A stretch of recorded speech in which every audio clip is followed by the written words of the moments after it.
So, welcome back after the midterm to the last portion of the psychology of trauma, where we analyze trauma from the somatic lens, from the body-oriented lens, using the Peter Levine's groundbreaking book, Waking the Tiger. Today, we're on to the chapter 11. It's a quick review about the healthy cycle. If you remember, when we perceive any kind of a threat, our mind and our body works like an integrated system in a synchronized manner. What that means is that the actual threat is on the outside, but the alarm bells are ringing on the inside, right? The dog is barking on the outside, but on the inside, I feel all kinds of things. So our nervous system gets activated, gets waken up, and our biology gets set in motion. And the funny thing is, we're not even aware of this. We're not trained to detect what's going on in our body, so we don't even realize it. If you remember, the cycle was you get startled, you go, whoa, what's going on? And then activation, the energy gets released in the system, the blood vessels, they constrict, the heart beats faster, the breath gets shallower. So that means that I'm getting ready to fight or flee. So what is needed is that I need action to get out of the threat. I need to discharge this energy so that the organism can go back to the normal, right? So when this activated situation gets discharged, I can relax. My system goes back to normal. I can function normally, and I feel whole again. I feel complete again. Whatever story is going on in my head can be finished, can be finalized, right? It becomes a memory and I move on. But in the trauma cycle, in the threat cycle, oh, I'm sorry, I left this in Turkish. Remember that not always we experience this perfect healthy cycle. Not always the electrical charge gets discharged. That charge stays locked on the inside. So what happens then, it's that our body keeps acting as if the threat continues on the outside. So the threat is no longer on the outside, but my body keeps behaving as if I'm under threat. What does that mean? I'm going to remind you again. The threat is on the outside, the alarm is on the inside. Even though the threat is no longer there, the dog is not there, the car is not there, the threat is not there, my body's still in a threat mode, in danger mode, because I couldn't discharge the energy resources. And I'm in the protection mode, and the alarm keeps ringing on the inside. Remember, this is a very old technology. The reptilian brain still feels like there's danger because it's an old system. It's not programmed to understand the complex threats of the current times, the social threats, the financial threats, the emotional threats, right? The really complex, nonsensical threats. The brain still thinks it's the same thing as a physical threat and reacts physically. So all the physiological mechanisms, all the biochemical mechanisms start to work, and then they start to work over time. Over time meaning my heart keeps beating even after the threat is gone, thus I have hypertension, right? High tension, yüksek tansiyon. If this keeps going on and on and on and on, it can take you all the way to heart problems, right? Heart attacks. So the energy gets locked on the inside. Now, the system starts to flail in order to free itself from this desperate cycle of threat in order to find balance, homeostasis. Flailing means you flap your arms trying to get yourself out of danger. Like you're drowning in the sea, you flap your arms. You're being attacked by birds or insects, you flail your arms, which means it's not an attempt with a direction, with an intelligent guidance. It's just you start to flail. What that means is that the energy stays high level, and I keep getting activated, I keep getting startled, and after a while, it starts to exhaust my nervous system. It starts to fatigue my body, right? And the organism needs to go back to balance. The organism goes back to balance. This is how symptoms start, okay? So when I'm in threat mode and I'm not being supported, I'm not able to discharge the energy, the pathological reactions start, and that's what we call symptoms. Imagine, at some houses still, when you put too many electrical devices in the electric outlets, something happens. You put on the iron, you put on the microwave, you put on the hair drying machine, you put on the TV, and then the washing machine turns. What happens? Please feel free to write in Turkish.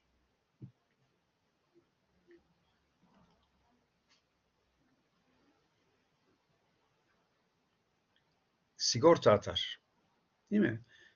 The system short circuits. It goes out of whack. This is exactly what symptoms are.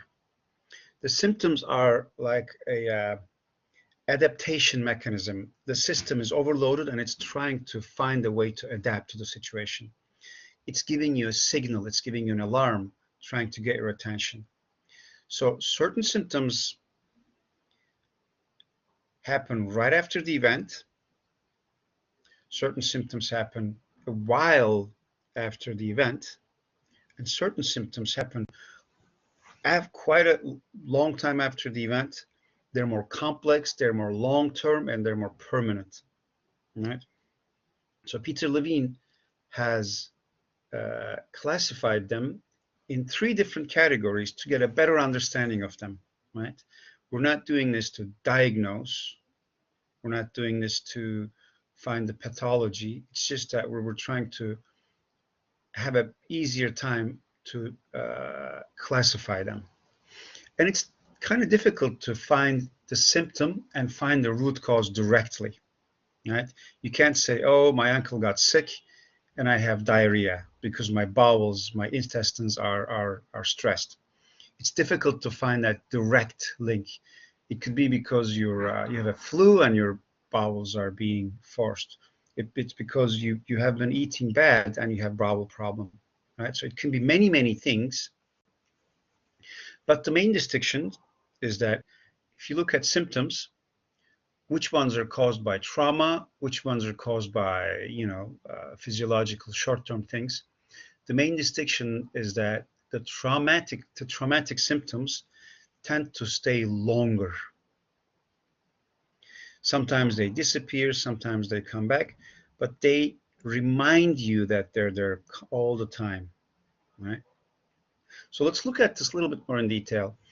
In the book, Peter Levine gives dozens of examples. I'm going to take only a few ones.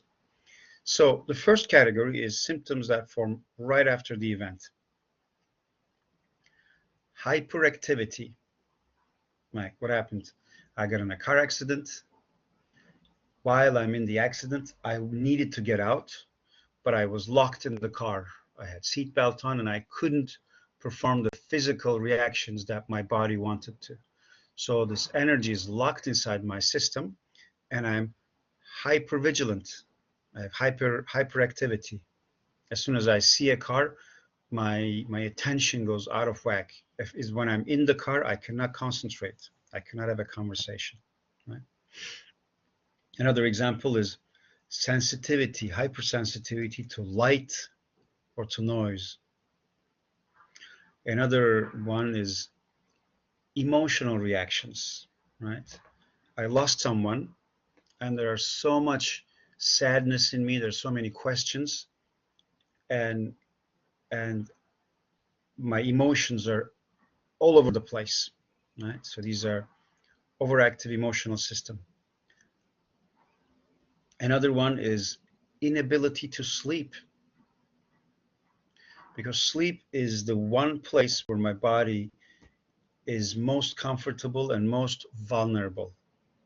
My heart rate drops, my muscles relax, I'm completely unprotected. I need to feel safe to be able to go to sleep. Right after an accident, right after an attack, right after I got fired from a job, I get divorced, something big happens in my life, I have an inability to relax. My system stays locked and I cannot go to sleep. Or the next one is nightmares. I might be able to go to sleep, but there's a part of me that's still active and it's feeling the danger, so I keep having nightmares.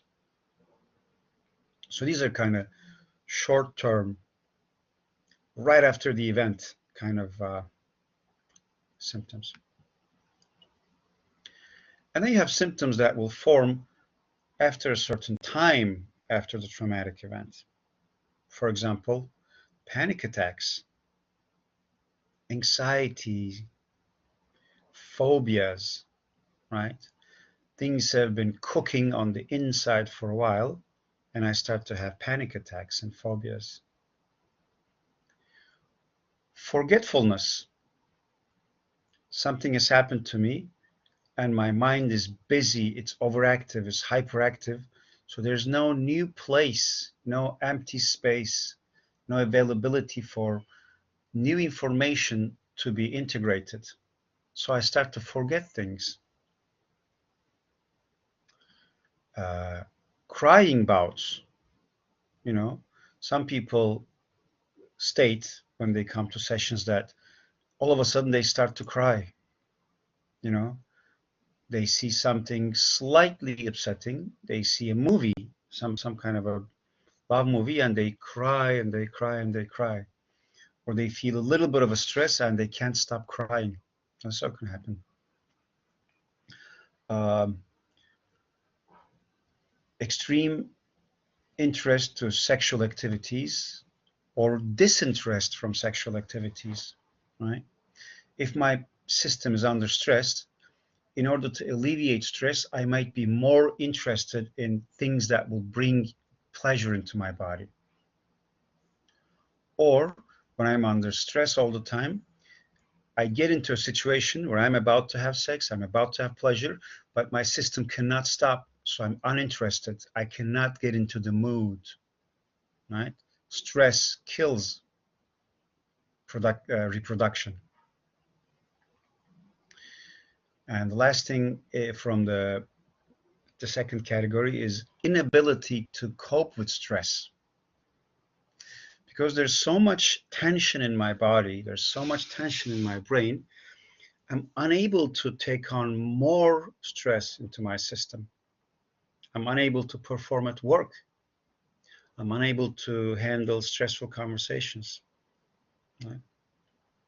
So this is kind of the second category where the symptoms that don't come on right after the traumatic event, but that come on after a few weeks, after a few days, after a few months, and whatnot. Now, long-term, more permanent, more complex, more difficult symptoms, right? For example, feeling of shame, feeling timid, not being able to go and socialize easily, not being able to take responsibility, feeling incapable, feeling unable, right? So now that you guys are understanding trauma from physiological perspective, when you see people around you that are shy, that are timid, that cannot take responsibility, that cannot take initiative, please understand that this is not a personality trait. It's got nothing to do with their character. It could be that they've been suffering from a long-term trauma impact. chronic fatigue, low physical energy, because my body has been trying to keep up with the perception of threat. My heart is beating, my breath is shallow, my muscles are tense, my organs are working overtime to release adrenaline and cortisol. My body is tired. There is this continuous sense of fatigue. You have psychosomatic diseases, right? What does it mean, psychosomatic? Something is psychological for so long, it starts to become somatic, it starts to become physical, right? Psychophysiological, psychosomatic. Like back pains, like autoimmune disorders, right? Like skin disorders. The next one in this category could be depression. I've been feeling the sense of threat for a long time, and after a while, it's too much. I'm unable to function. I cannot get out of bed. I need rest. I need deep, deep, deep rest. Depression. And the last thing that could be the inability to form connections with other people, the inability to form bonds, inability to show your love, your affection, your attention. Right? So all of these short-term, mid-term, long-term symptoms, they, again, they are not to be confused with traits of personality. That's very important. And again, it's very difficult to find direct connection between one symptom and one event. There might be layers of complex connections that have formed over years, over dozens of years in people's psychological systems, right? So, and the last part is that we are studying them to have a better understanding of the nervous system functioning, not to help us diagnose anything, right? We are not to be diagnosing people with anything. So far, any questions about the symptoms of trauma, about how we think of symptoms, about how we think symptoms are formed after trauma? Do you have any questions or anything you'd like to share before I go on? It's clear. Thank you, Yamur. Thank you, Zainab. Okay, good, good. Okay, so I'll continue. Now, I am coming to a very, very, very important slide. Please pay extra attention to this one because this is a subject that I hold very dearly to my heart as well. Now, because the self-protective energy is stuck on the inside the nervous system, inside our muscles, inside our joints, inside our organs, inside our blood, inside our brain, the organism, my body, tries to modify, tries to change our behaviors in order to control this energy. I'm going to repeat that. Because there's high energy stuck in my system, my nervous system is trying to find balance, and it tries to control and modify my behaviors. It's a very well-known phenomenon. So the organism tries desperately to hold the energy under control. And here are some consequences. We start to develop behaviors, certain behaviors after traumatic incidents.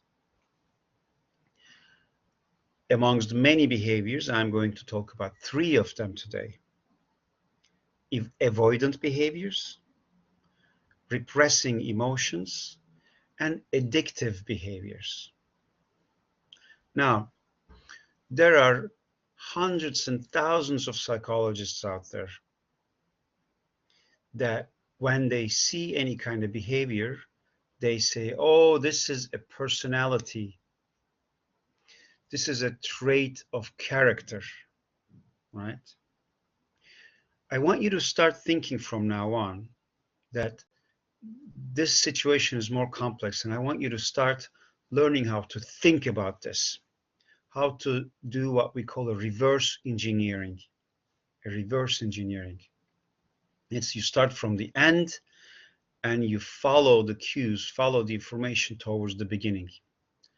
You will always ask this question. There's this behavior, there's this shyness, there's this inability to take action, there's this trust, lack of trust. What is lying underneath these behaviors? What is causing this mechanism to act this way? There's an architecture, there's an engineering here. Maybe this architecture, this intelligence, this engineering needs these behaviors to balance something, is in need of doing these things to balance something, right? So I'm listening to the story of the person in a cognitive way, in a narrative way, as a story, but what is underneath this story? What is in the story of the nervous system? This is how I want you to start thinking from now on. This is very important. And if you cannot have answers while you're with the clients, that's okay. Keep trying to look for answers. Ask for help. But what you don't want to do is to use these big diagnostical words to save yourself in a difficult situation. That's the shortcut, right? That's what millions of psychologists do. They have these big words. Oh, obsessive compulsive disorder, paranoid personality disorder, borderline personality disorder. These, please do not use these diagnostical terms to save yourself in a difficult situation. If you don't know what's happening inside the person's nervous system, say, hey, I don't think I know what's going on with you. I suspect there's something to do with nervous system. Please give me a week. Let me go to my supervisor and get some help. Do not diagnose people without knowing what they're going through. Believe me, you will help them much more by saying, I don't know, rather than tell him, you have obsessive compulsive disorder. You have a compulsive emotions disorder. No one has a disorder. No one has a disorder. It's just we have unconscious attempts to deal with our unregulated emotions, unregulated sensations, unregulated energy on the inside, and our behaviors get out of control, get out of whack, right? It hurts my heart so much when I hear a new client coming to me and saying, oh, my other psychologist told me that I have a borderline personality disorder. Oh, my psychiatrist diagnosed me with obsessive compulsive disorder. It's harming people to diagnose them without knowing what you're doing. Is this making sense, guys? Can you see what I'm saying? Can you see how the modality that I'm teaching you is a very different one from the diagnosing, from the pathologizing, from the disorder searching mentality?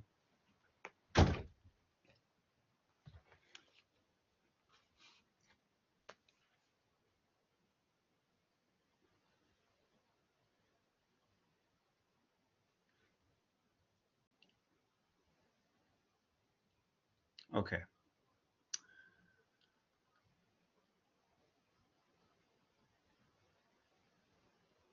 Çocuklar anlıyorsunuz değil mi söylediğimizi? Tabii söylediğim hiç sesiniz çıkmıyor. Everybody went into freeze. I'm not saying anything dangerous. I'm asking you to think. Learn how to think and don't use diagnostical technical terms to, to make up for a difficult situation. Okay, great. Thank you, Elif. Thank you for that. So, certain behaviors. Thank you very much, Elif. The one type of behavior is the avoidant behavior. If you look at the first picture, it's for the avoidant behavior. The second picture is emotional repression. The third one is addictions. So the first picture, you see a guy, someone who works in an office, who's working in a cubicle. He's dreaming of having social relationships, having fun, having social relationships with people. But in reality, he's on the inside and he cannot do that. He's shy, he's timid, he's scared. There might be psychologists diagnosing people just with this picture, right? But when I see this picture, I'm thinking, oh, this person is stuck with the perception of threat, with the perception of stress. And the organism has been giving an alarm for a while. And while this fire alarm going on the inside, it's very difficult to socialize. It's very difficult to be curious, to have fun, to look for positives, to have empathy, because alarms are going on the inside. I need to find where that snake is, where that danger is. So socially, I'm incapable of shifting my energies. On top of that, imagine that this person is dealing with routine, stressful situations. He has to come to work and do a lot of mathematical calculations, look for invoices, look for calculations. While the system is in alarm and while you have to perform these functions, the social compartment may not have enough energy to function, right? And people might be stuck in this situation for years. So when there's an activation, the person might think that danger is everywhere and there will be more activation. So they try to avoid certain situations. They try to avoid social situations. The neocortex, or the bottom part of the brain, they think there's going to be more activation and more disorder. So I'm going to avoid situation. I'm going to make my life smaller. I'm going to shrink myself, put myself into certain boxes to avoid unknown, unpredictable situations. So the organism, instead of dealing with some kind of a chaos, some kind of a crisis, it decides to keep everything under control and avoid novelty. An example, people who've been in car accidents, they avoid getting into cars. People who have been abused, who have been neglected, who have been violated in their relationships, whose boundaries have been disrespected in relationships, they start to think, I don't want to deal with this chaos anymore. I'd rather not be in a relationship. I'd rather be alone. Not because I don't want to. I want to, I need to. I envy other people. I'm jealous of other people in relationships. But something inside me is scared. I cannot. I freeze when I think of getting into relationships. I freeze when I start talking to people. I freeze when people start flirting with me.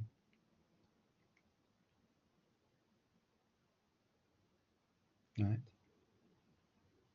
So this is avoidant personality. I gave this example again. If I've been betrayed in a relationship before, in the next relationship I come, I immediately start thinking, what's the danger here? Where's the threat here? When am I going to get betrayed again? And people just say because they act this way, they cause uh, others to betray them as well. That's a vicious cycle. There was a question last year about free will. A student of mine asked, do we have free will in our behaviors? There are certain philosophies. One extreme part says we're completely free and it's all under our control. And there's another part that says, no, it's all written for you, it's all destiny. Now that we're looking at things from this perspective, I need to sit down and actually analyze who I am. What are my limitations? Why do I have certain obstacles? Why do I have certain challenges in my life? And how can I heal them? How can I take them to therapy and learn how to increase my capacity, how to increase my limits and boundaries? So in that sense, we have some free will. But as much as I work on myself, I get into a car accident, my capacity will shrink again. And I need to work on increasing it again. So it's a constant work on improving oneself. The second one, my friends, is the repressing emotions. Because some after traumatic events, my body is filled with emotions that are considered negative, you know, fear, shame, anger, hate, sadness. Let's say I've been bullied at school. Let's say my girlfriend broke up with me. Let's say I got fired from a job. I'm ashamed. I'm upset. I'm so sad. I have so much sadness. These are very healthy, natural, normal reactions. But when they happen in high intensity traumatic situations, when they're very high, they're scary. People are scared of touching their own emotions. So we may not be able to have enough tolerance. We may not be able to enough space to hold these emotions, to tolerate these emotions. Plus, let's say a traumatic thing happened and you have to go to work right the next day and you are expected to perform. You may have to repress these emotions. You may not have people that will understand you, people that will listen to you, that will hold you emotionally so that you can contact your own emotions and express them. Usually people don't know how to listen to each other, you know? Try to go and talk about your emotions to someone. It's too much for people. They don't know how to hold their own emotions. Immediately they go into giving advice or telling you what to do or telling you it's going to be okay. Not many people know how to hold the space for emotions. So people after trauma situations, instead of feeling their emotions, they try to repress them.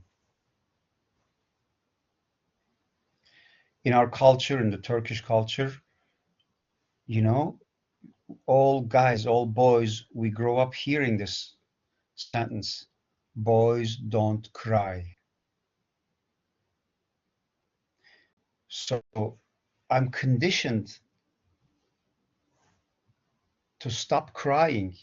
So let's say I'm traumatized and I have all these emotions that want to come out. Even the thought of I might be starting to cry, that may be very scary for me. So I will stop that immediately. Right? So unconsciously, we either repress our emotions or we live them very little, right? Like we deny them. We're not able to talk about them after traumatic events. We're not able to talk about them because we think that people will not understand us. So that's repressing emotions after trauma.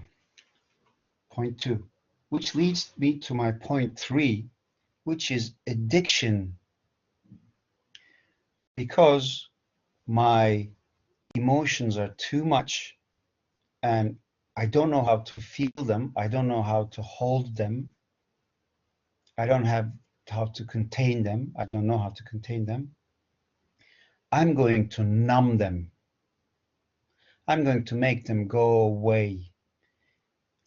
I might know that there's an expense, there's a cost to this, it's dangerous, it's bad for me, there are consequences, but hey, I need to save today, I need to feel good for today, so I'm going to do whatever it takes to run from my emotions, to escape them, to avoid them, right? So again, Nothing to pathologize here. Addictive behavior isn't a pathology. It's just an attempt for a person to survive their difficult emotions. Addiction to substances, to drinking, to smoking, addiction to medications, addiction to video games, addiction to video games. It's such a socially acceptable phenomenon now because there's an industry that's making trillions of dollars, but especially younger children, they don't know how to deal with their stress. Getting lost in video games, it's how they deal with things. Social media, you know, how many times whenever you feel stress, your hand goes to your phone and goes to your social media without even thinking about it. You're not even aware of what you're doing, and all of a sudden, you've been 20 minutes into Instagram, right? So it's our brains have been hijacked to go to stress relieving mechanisms. And when you're into the games, when you're into the social media, you disappear. You're not there. You're not feeling your emotions. It's complete disappearance. And same thing with porn. It's another $1 trillion industry. And instead of feeling my feelings, instead of feeling my stress, I go into an internet field and I look at pictures and pictures and pictures and videos and videos and videos of pornographic material. And that makes me feel good. I don't have to face my actual state of being. So it's not just addictive substances anymore. It's not just heroin and cocaine anymore. We have addictions to so many things in society, right? And all of that is our inability to deal with whatever's going on in our system. Right? And think of that, it's like a dam. Dam in Turkish it means barrage. The water in a river is coming with so much intensity and we have to stop it because it's going to ruin the village. So we build a dam and the dam keeps building up, building up, building up. It's not destroying the current moment, but it's building up. Um, Peter Levine uses this metaphor. It's like you go to the gym and you have this running machine. You get on the machine and the band underneath starts to run, so you start to run on it, right? He says that people in trauma are usually like people on an emotional running machine that constantly keeps running on a higher and higher and higher speed, and they don't know how to control that, right? So somehow the behaviors to avoid situations, the behavior to repress emotions, or the addictive behaviors are our attempts to regulate, our attempts to go back to the balance. And it doesn't have to be such extreme events. Um, Look at Turkey right now. The dollar went up and people are in debt. People will go bankrupt. Or look at the beginning of this Corona situation, right? There's so much stress. There's so much unknown that people's stress levels are so high. So, and we haven't learned how to deal with our emotions. So we just check out. Let's give it a little break, guys, because it's been quite intense. Oh, it's been over 30 minutes. Let's give a little break to refreshen, and then I'll go into the chapter 12. How is that? You want to take a 5-minute break? Zainab says okay. Elif, Niso. All right, great. So let's take an 8-minute break, and let's be back 10 past. How's that? 10 past 6. All right? All right, beautiful. See you guys in a few minutes.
All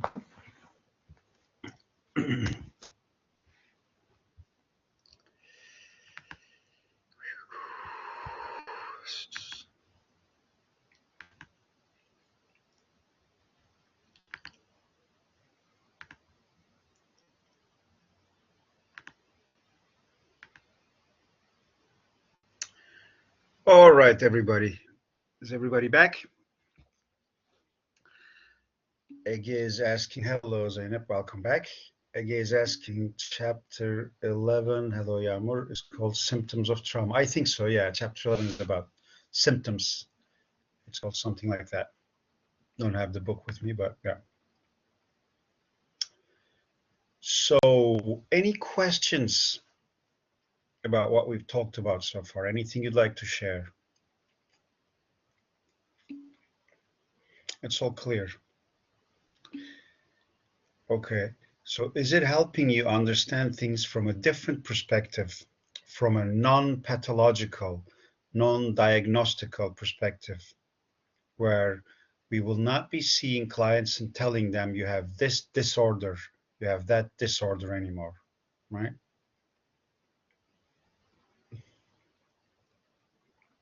Because that stuff doesn't help anyone, right? If you tell someone, oh, you have obsessive compulsive disorder, it doesn't help them. It doesn't do anything to them. Rather, we need to learn how to create trust. We need to learn how to create a relationship where they can feel relaxed and they can talk about what happened to them in a safe manner, where they can feel like they're heard, they're seen, that they're not alone anymore, and their nervous system can relax, right? We need to model what a relationship is to these people. All right. All right, nice. So let's move on to chapter 12. It's a very important chapter too, but we've been at it for almost 1 hour, so I don't want to keep you guys too long. Let's talk about it a little bit. So, locked in hypervigilance. You remember that when there's threat, what we do is we start to become vigilant, which is normal. If I'm in a room and if there's a snake, I want to be vigilant. I don't want to be relaxed. But locked in hypervigilance, out of all the traumatic symptoms, this might be one of the most definitive one of the most difficult ones, right? So it's important to understand the traumatized person's reality. They're locked in hypervigilance. The startle reaction is no longer in healthy balance. The startle reaction, remember, when there's a novelty, when there's something new, we stop and we look. We have tunnel vision. We can't see the broad perspective anymore. We have to focus. So if we are locked in this situation, that means that we feel like there's a constant threat in the environment, that we have to be vigilant, we have to be on our toes, we have to be looking for threat, right? We have to be ready. So the feeling that these people have, they have, no matter what I do, it's not enough. I'm not ready. I'm not ready. I need to be ready. There's a constant attempt to look for the threat. So the lower structures of the brain are locked into looking where the threat is, and the neocortex is just not getting it. It's like watching something. It doesn't understand it. Something's happening, but I don't understand it. There's no threat, but I still feel anxious. There's no danger, but I still feel worried. Remember people in your life that are constantly worried about things. You know, it's difficult for them to relax. What needs to be understood here, even though there's no threat on the inside, they're looking for threat constantly. So any novelty is perceived as dangerous. anything new is perceived as dangerous. Any new information, any new situation, any new behavior, any new person, any new response can cause a threat response. In a threat response, remember there's a physiological reaction as well in the neck, in the head. We're more tense. Our eyes, our ears are constantly looking for a threat. So it becomes an internal state of being. And then we always try to make sense of what's going on. In that last point, if you read the book, Peter Levine quotes from a book by Fyodor Dostoevsky. Dostoevsky is a very well-known, prolific Russian author. He has a book called The Notes from the Underground. And in that book, it says, people always will try to make sense of what happens to them. They always try to find a meaning. When people are incapable of doing that, they go crazy. They lose their minds. And this is a trap that traumatized people fall in, They try to make sense of what happens. I'm trying to understand what's going on with me. There's something in my experience, but I cannot understand it. And that's why they go to psychologists. And when psychologists say, okay, you have emotional blah blah disorder, they say, oh, okay, that makes sense. They don't even know what that means. They don't even understand it, but something makes sense or someone makes sense. So that something relaxes in them. And it's completely wrong, and it's more dangerous in the long run. So when I'm feeling threatened, my system is trying to make sense of it, right? So this is how it works. A threat, accident, betrayal, snake, whatever form, and my senses orient to the threat. My subcortical brain structures wake up. That means that my attention, my perception, what I pay attention to, where my thoughts go, they get out of my neocortex's control, and they get locked into negative space. But there's no understanding of it. There's no explanation of it. Because, and the biggest thing is, we don't know how this system works. We've never been taught. No one trained us. This is the first time you guys are hearing something like this. So what happens is that my neocortex attempts to understand, and it tries to match what's going on the inside with what's going on the outside. I'm going to repeat that. Under threat, my neocortex tries to match the feeling with something on the outside, and it tries to say, this is happening because this is causing it to me. I'm feeling sad because you are making me sad. I'm upset because you are making me upset. I don't trust you because it's your fault. Right? So we are using all of our cognitive faculties, but it's insufficient.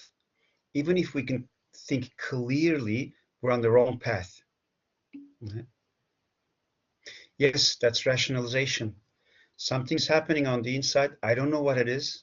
I'm going to go crazy. So I need to rationalize, find the meaning, find the reason, find the logic as to why this is happening. Right or wrong, I just have that need. And it's very, very, very difficult, and it's very wrong, because cognitive functions are taking a wrong turn here.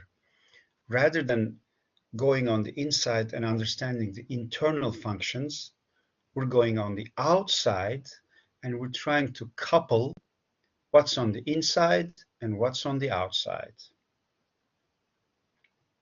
Reptilian brain screams, action, neocortex streams meaning, right? Then we have to come up with meanings to make sense. We say, oh, all dogs are dangerous. All women are untrustworthy. All men are macho, right? Not all men are macho. There are some assholes, there are some macho people, but not all of them. But in order to feel safe, the the neocortex starts to think, starts to assume that certain things exist, whereas they don't exist. They try to assume a generalization of things. Right? Do you remember how in the beginning of this pandemic, they scared the living bejesus out of us? Oh, there's virus everywhere. When someone sneezes, when someone coughs, the virus stays suspended in the air for 15 minutes. So if you're walking on the outside, you don't know if the virus is coming inside or not. Oh, we have to be 6 meters from each other. Do you remember people who were so obsessive about washing their hands? There were doctors saying washing hands with soap is not enough. You have to use bleach. Like these type of threats makes us go crazy, and now we have to assume that certain things are true so that we can feel safe on the inside. Again, underneath the reptilian brain screams action, and up here my neocortex screams meaning. It's a desperate situation. It's a horrifying situation. It's a situation where the brain thinks that we're defeated. There's no way out. It's just doom. So losing one's direction, and we get lost into the narrative, we get lost into the story, we get lost on the situation on the outside, whereas what's happening is on the inside. Right. So the right path is to start to consider the language of the reptilian brain, which is sensations in the body. And this is the method of the somatic psychology. Not get lost, not disappear in the situation, in the story, but let's look into the body. What's happening in my body right now? How am I feeling? What sensations do I feel when I think of the threat, when I think of the car accident, when I think of my ex-wife? How does my nervous system respond? How can I find a place in my body that's safe, that's positive, that's warm, right? How can I go back and forth between different sensations? Because I'm always focused on the negative. How can I find a point of reference that's positive?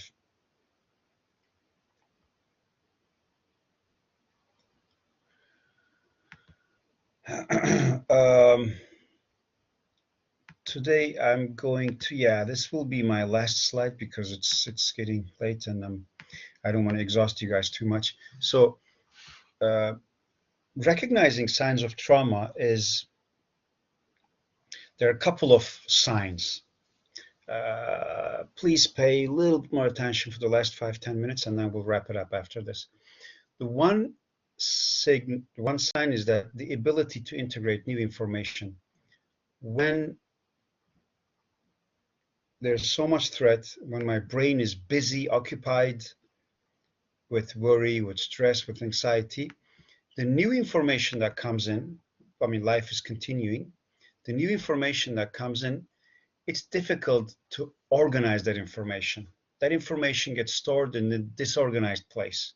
There's a library of memory in my brain, and the new information is just sitting there, not integrated in the memory. So we start to forget things. Second thing is chronic helplessness. Peter Levine was talking about this in the 10th chapter. It's like there's such a threat and I'm frozen. One foot is on the gas and one foot is on the brake.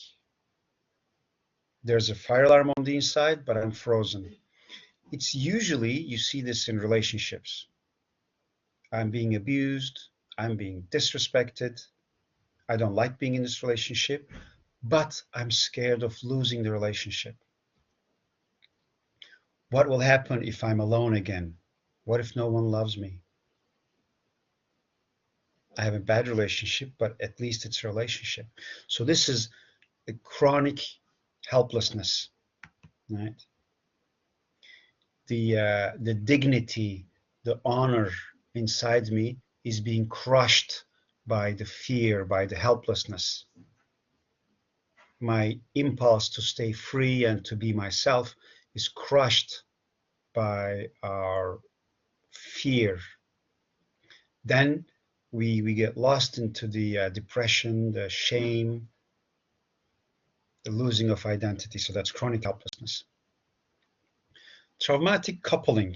That's also talked about in chapter 12. That's more of an advanced situation, but think of the Pavlov's experiment. When he rings the bell and he gives the meat to the dog starts to produce saliva. So from then on, he doesn't give the food, but he just rings the bell and there's saliva. So it's like when someone is being disrespected sexually, their boundaries are violated, they're getting raped or they're getting abused in a sexual situation, and they're frozen. It's too much danger. It's too much going on. Our fire alarms are running. Even after 5, 6, 7, 10 years, that same person goes into a sexual relationship. As soon as there is intimacy, as soon as there's closeness, the same alarm bells will start ringing. Just like someone who was bitten by a cat or dog, they see a cat or dog, and after 10 years, the alarm bells ring. So it's a panic attack upon a similar trigger, a similar stimuli. So we couple things together. The brain couples things together, matches things together. Traumatic anxiety is, again, the inability to find where the threat is, and the system is exhausted from being alarmed all the time. There's dissociation, there's helplessness. When all of these come together, there's traumatic anxiety. That's the sense that, oh my God, something is going wrong, but I can't find what it is. That's when you see people, they can't smile, they can't enjoy life, they're not fun, they're not social, they're not creative, and it's not their personality. Right? That's trauma locked in the nervous system. Now, we will not be diagnosing these people anymore, right?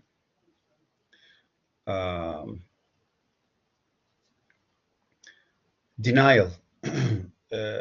This is a traumatic reaction because it's too difficult to face the reality, right? I've lost someone, I've lost my job, I've lost my wife, I've lost my child, I've lost something, and the pain, the emotion is so big, and it's difficult for me to accept that I'm in defeat, that I'm in a loss, right? So I'm going to deny it. I don't accept that I'm lost in the relationship. I don't accept that you're leaving me. I don't accept that she's dead. They can't do this to me. It's denial of the reality, not accepting the reality because of the fear of the real high emotions. And the last thing is the victim mentality. People in trauma, especially when the trauma has happened early on in life.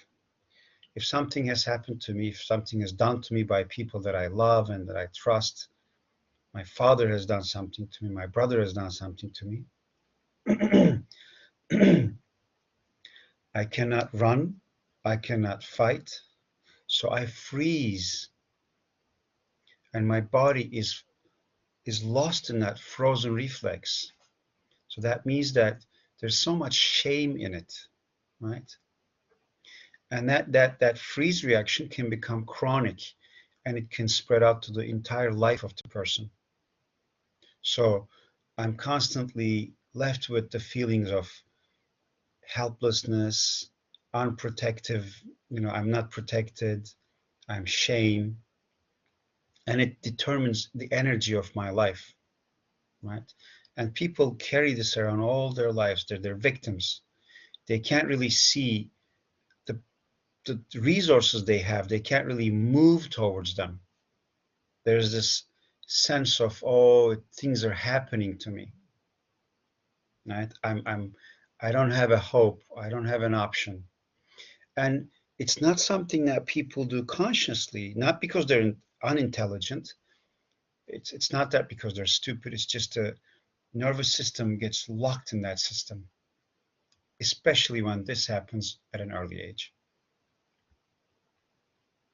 So, and as psychologists, what we need to do when we see situations like this is to show them lots of empathy, show them that that's not their fault, show them that they don't have a disorder, that they had to protect themselves at an early age, and that reaction has stuck with them, that they have new resources, that they can create a new way of looking at life, and that we are going to be there in their journey to help them without judging them, without diagnosing them, without calling them disorders or problems.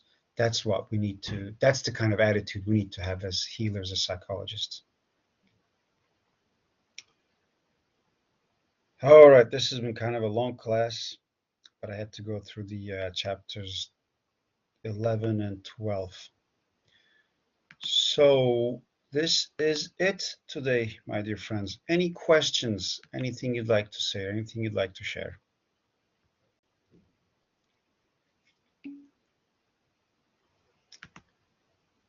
All good?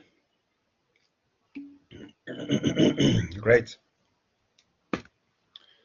All right, well then have a good evening, have a good night, take good care of yourselves, and we will see you next week. You are welcome. Thank you. Bye bye, bye bye, bye bye.